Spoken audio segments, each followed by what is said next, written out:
10 से 20 साल बाद भी अगर आपको प्रोडक्ट को चेक करना है तो उसके डॉक्यूमेंटेशन के द्वारा हम चेक कर सकते हैं। तो डॉक्यूमेंटेशन में एक चीज़ होता है BFR बैच फार्मूला रिकॉर्ड, या इसको BPR बैच प्रोसेसिंग रिकॉर्ड, या BMR बैच मैन्युफैक्चरिंग रिकॉर्ड, ठीक है, या BPR बैच पैकेजिंग रिकॉर्ड। कई नामों से इस चीज़ को हम जानते हैं, ठीक है। तो ये क्या है, पहले इसको आप इस तरह समझिए। इसको इस तरह समझिए कि जैसे आप किसी टैबलेट से किसी कंपनी में आप जॉब कर रहे हैं, तो मान लीजिए कि कोई टैबलेट हमारा बनाना है, वो है एल्ट्रॉक्सिन 50, या मान लीजिए कि थायरॉक्सिन 50 हमको बनाना टैबलेट, इट ब्रांड नेम। तो अब उसके कई डिपार्टमेंट है, रॉ मटेरियल डिपार्टमेंट है, फिर जाएगा ग्रेनुलेशन में जाएगा, फिर कंप्रेशन में जाएगा, फिर QC में जाएगा, फिर उसके बाद कोटिंग में जाएगा, फिर पैकिंग में जाएगा, फिर प्रोडक्ट बाहर निकलेगा। यानी उसको इतने सेक्शन से इस टैबलेट को घूमना है। तो एक BPR जो होता है, बैच प्रोसेसिंग रिकॉर्ड जो होता है एक, ठीक है, इसके बारे में अगर आप, तो जब वो हम कोई बैच बनाते हैं तो हमको एक पेपर का सीट मिलता है बनाने से पहले। तो क्या होता है, जो आपके प्रोडक्शन मैनेजर होते हैं वो एक पेपर रिलीज़ करते हैं, सेट ऑफ पेपर, जिसमें ढेर सारे डॉक्यूमेंट्स, उस प्रोडक्ट का कितना रॉ मटेरियल लगना है, ग्रेनुलेशन कितने स्टेप पे होना है, कैसे यील्ड कैलकुलेट करेंगे, फिर कंप्रेशन में कैसे यूज़ करना है, कौन सी मशीन यूज़ करना है, यानी सारे इंस्ट्रक्शन पहले से ही दिए रहते हैं। और जैसे ही वो प्रोडक्ट का हम पहले रॉ मटेरियल सेक्शन में जाएंगे तो सारी एंट्री करेंगे, जो वे कर रहा है ऑपरेटर, जो केमिस्ट है वो साइन करेगा, फिर उस पूरे बैच BPR को फॉरवर्ड किया जाएगा ग्रेनुलेशन सेक्शन में। तो जो ग्रेनुलेशन करने वाला केमिस्ट है, जो ऑपरेटर है, वो अपनी साइन करेगा, उस पर डिटेल को मेंटेन करेगा, परसेंटेज यील्ड निकालेगा, थ्योरेटिकल यील्ड निकालेगा, फिर वो आगे फॉरवर्ड करेगा, कंप्रेशन वाले में जाएगा, कंप्रेशन वाले जो केमिस्ट है, ऑपरेटर, वो अपनी साइन करेंगे। यानी उस BPR का मतलब ये है कि जब वो प्रोडक्ट हम 6 महीने बाद, साल भर बाद उस BPR को निकालें तो हमको मालूम चल जाए कि इस बैच नंबर को इस तारीख को बनाया गया था, उस दिन ग्रेनुलेशन में कौन काम कर रहा था, कंप्रेशन में कौन काम कर रहा था, कंप्रेशन कोटिंग में कौन काम कर रहा था, पैकेजिंग में कौन काम कर रहा था, सबका प्रॉपर साइन के साथ रिकॉर्ड होगा। इसी को बोलते हैं बैच फार्मूला रिकॉर्ड। मेरे ख्याल से इसको आप समझ गए। ये इसका डेफिनेशन है, it is a product and batch specific document design to give a complete reliable picture of history of each batch and every product.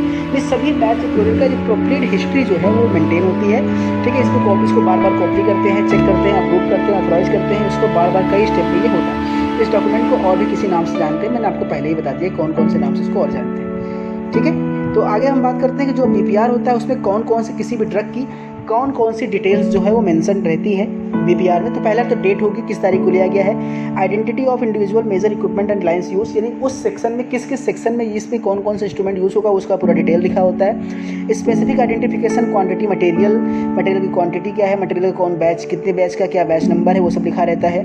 Processing laboratory test लिखा रहता है, स्टेटमेंट लिखा रहता है, actual yield, theoretical yield, practical yield, कितने हर section में कितना yield घट रहा है, कितना वेस्टेज हो रहा है, वो लिखा जाता है। अथॉरिटीज़ की साइन होती है, कंप्लीट लेबलिंग होता है, कंट्रोल रिकॉर्ड होता है, कंटेनर्स क्लोजर्स का, इसके साथ सैंपल्स हो तो उस पर वो चिपकाए जाते हैं थोड़े सैंपल उसके लेकर के, ताकि उसकी सुपरविजन होता है, QA वालों का रिपोर्ट होता है, QC वालों का रिपोर्ट होता है, वो सारा कुछ एक आपके BPR में आपको मिलता है, ठीक है। अब ठीक है, ये तो यहाँ तक का पूरा चीज़ हो गया। अगला है मास्टर फार्मूला रिकॉर्ड। इसको समझिए, what is the master formula record. देखिए क्या होता है फ्रेंड कि हमारे मान लीजिए कोई कंपनी है, उस कंपनी में मैंने मान लीजिए कि हमारा कंपनी सिरप का है, तो उसमें 50 तरह के सिरप बनते हैं।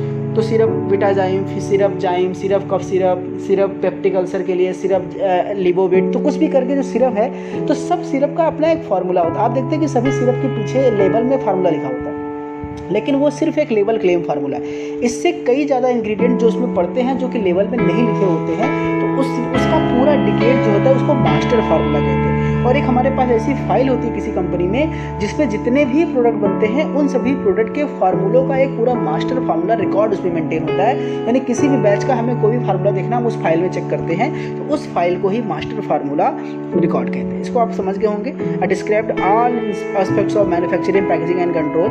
Main purpose of this to ensure uniformity from batch to batch. मतलब इन्फॉर्मिटी का मतलब है कि ऐसा नहीं कि इस बार ये डाला, अगले बार कुछ और डाल दिया, अगले बार कुछ और डाल दिया। यानी जो बैच का फार्मूला है वो हमेशा फिक्स हो, यूनिफॉर्म, वो हर बार उसी फार्मूले से बने। ऐसा नहीं यार याद नहीं आ रहा है, पिछली बार शायद सिट्रिक एसिड डाले थे क्या, अरे यार पिछली बार शायद बेंजोइक एसिड डाले थे क्या, अंदाज से काम नहीं चलेगा। मतलब एक यूनिफॉर्म होना चाहिए, आपको फार्मूला फिक्स होना चाहिए और वही फार्मूला बार बार यूज होना चाहिए। जितनी बार यूज हो उतनी बार उस पर जितनी भी करेक्शन हो, डेट और साइन के साथ उसमें मेंटेन होना चाहिए। ठीक है, ये हो गया फ्रेंड। आगे बात करते हैं हम लोग। ठीक है, और क्या क्या होता है मास्टर फार्मूला रिकॉर्ड में। तो जो मास्टर प्रोडक्शन रिकॉर्ड होता है उस तरह का प्रोडक्ट का स्पेसिफिक डॉक्यूमेंट होता है जिसमें कि चेक कंप्लीट, चेकआउट, प्रोडक्शन का, डिप्लोमेंट का सब कुछ डिटेल हुआ है। ठीक है, the document is also known as various regulatory instruction भी कहते हैं, इसको मास्टर प्रोडक्शन रिकॉर्ड भी कहते हैं, master formula packaging instruction record भी कहते हैं WHO के हिसाब से, manufacturing formula, processing instruction junction भी कहते हैं इसको, TG ऑस्ट्रेलिया के हिसाब से अलग अलग इसके नाम। इसमें क्या क्या डिटेल होनी चाहिए, देखिए आप ये समझ लीजिए क्या क्या डिटेल होनी चाहिए। 8-7 दिन में पहला the name and strength of the product and description of the doses form, सभी डोजेज फॉर्म का डिस्क्रिप्शन, नेम, स्ट्रेंथ वो पूरी तरह से मेंटेन होना चाहिए। नेम और weight of the user of इस एक्टिविटी, जितना भी इंग्रेडिएंट है सारे इंग्रेडिएंट का नाम, उसका प्रॉपर पर 100 ml या पर kg के हिसाब से उसका weight, actual weight, dosages form सब कुछ इसमें लिखा होना चाहिए। सभी नाम के साथ उसके कोड भी मेंशन होने चाहिए। एक्यूरेट स्टेटमेंट वेट का होना चाहिए, ठीक है। कैलकुलेशन होना चाहिए सभी कंपनी के, भाई 100 की टैबलेट 1000 टैबलेट के हिसाब से कितना, 1 लाख टैबलेट के हिसाब से कितना, 50,000 टैबलेट के हिसाब से कितना, वो कैलकुलेशन पूरी तरह से होनी चाहिए। ये पूरा सब कुछ होना चाहिए। मास्टर फॉर्मूला रिकॉर्ड में क्या होना और क्या क्या डिजाइन होना चाहिए, वो सारे स्टेप बाय स्टेप यहाँ लिखा है कि और क्या क्या सा इसमें इस चीज़ें मेंशन होनी चाहिए। वो चीज़ आपको आसान भाषा में आप यहाँ पे देख सकते हैं फ्रेंड, ठीक है। आगे बात करते हैं, हमारा नेक्स्ट टॉपिक है SOP। What is the SOP? इसको हिंदी में बोलते हैं, हिंदी में नहीं मतलब उसका पूरा नाम होता है स्टैंडर्ड ऑपरेटिंग प्रोसीजर। इसको इस तरह समझिए कि कोई भी काम आप ऐसा कर रहे हैं तो SOP का मतलब है कि ईच एंड एवरी स्टेप ऐसा करिए कि जिसको देख करके कोई भी कर सके जो नया वर्कर हो। जैसे मैं आपसे एग्जाम्पल तौर पर मैं आपसे कहूँ चाय कैसे बनाते हैं, तो आप क्या कहेंगे, भैया भगोने ले लो, पानी चढ़ाओ, गर्म करो, चाय चीनी पत्ती डालो, अदरक डालो, फिर दूध डाल दो, फिर करके चाय छान दो, बात बताओ। लेकिन नहीं, अगर मैं आपको स्टेप बाय स्टेप कहूँ, कहेगा सबसे पहले आप कहेंगे एक पात्र लीजिए, पतीला लीजिए, उसको धुलिए, उसमें पानी चढ़ाइए, कप से नाप कर उसको गैस चढ़ाइए, उसको गर्म करिए, धीमी आंच में 60 डिग्री सेल्सियस टेम्परेचर पे 15 मिनट गर्म करिए। गर्म करने के बाद उसमें आप 15 ग्राम चाय पत्ती डालिए, उसको बॉयल करिए, जब कलर बदल जाए तो उसमें चीनी डालिए, फिर उसके बाद उसमें अदरक कूच के डालिए, जब चाय का कलर पूरी तरह से लाल हो जाए तो उसमें दूध डालिए, फिर उसको 15 मिनट पकाइए। मतलब एक 75 डिग्री सेल्सियस पे इतनी देर पकाइए, फिर छानिए। मतलब जब ईच एंड एवरी स्टेप को हम स्पेसिफाई वे में कहते हैं, इसी को बोलते हैं प्रोसीजर। इसी तरह से हर मशीन को, हर चीज़ को, यानी जितने भी इंस्ट्रूमेंट होते हैं सारे इंस्ट्रूमेंट को चलाने का एक तरीका होता है कि पहले स्विच ऑन करें, सेट करें, टेम्परेचर मेंटेन करें, फिर चालू करें, फिर चेक करें, वो सब क्या है उसको हम लोग बोलते हैं SOP, यानी स्टैंडर्ड ऑपरेटिंग प्रोसीजर। समझ में आ गया होगा? तो क्या है, it is a written authorize functional instruction used to reference by the any person responsible for the performance and also use for training new operators in the performance. ठीक है, जो भी कोई नया बंदा आ रहा है ट्रेनिंग करने और नया ऑपरेटर है तो उसके लिए भी ये बहुत आसान होगा इस चीज़ को हैंडल करके, पढ़ के इसको करना। सारे स्टेप्स को डिटेल बाय डिटेल इसमें क्या होता है, डिस्क्रिप्शन दिया होता है। ठीक है, SOP का जो मेन एम होता है क्या होता है, efficacy, quality, output, uniformity, performance, ये सब चीज़ों को मेंटेन करना। तो किसी भी SOP में क्या क्या हो सकता है, कैन क्रिएट कि SOP से इफेक्टिवनेस, प्रोडक्टिविटी एंड क्वालिटी है देयर फॉर प्रोडक्टिविटी, यानी कि प्रोडक्ट की क्वालिटी बढ़ेगी, क्वांटिटी बढ़ेगी तो प्रॉफिट भी हमारा जो है वो बढ़ेगा अगर SOP को हम फॉलो करते हैं तो। Consistency and reliability in production and service. ठीक है, प्रोडक्शन और सर्विस में क्या होती है, कंसिस्टेंसी आती है, रिलायबिलिटी आती है, एरर्स को हम मिनिमाइज कर सकते हैं, कॉन्फ्लिक्ट्स ड्यूरिंग प्रोसेस दौरान जो भी दिक्कतें आती है उसको हम दूर कर सकते हैं, provide healthy and safe environment को भी हम मेंटेन कर सकते हैं, production of employ in area potential liability and personal matter उसको भी कर सकते हैं, useful and inspection guideline, value added to your business, useful training purpose, ये सब चीज़ें हम चीज़ों को फॉलो कर सकते हैं।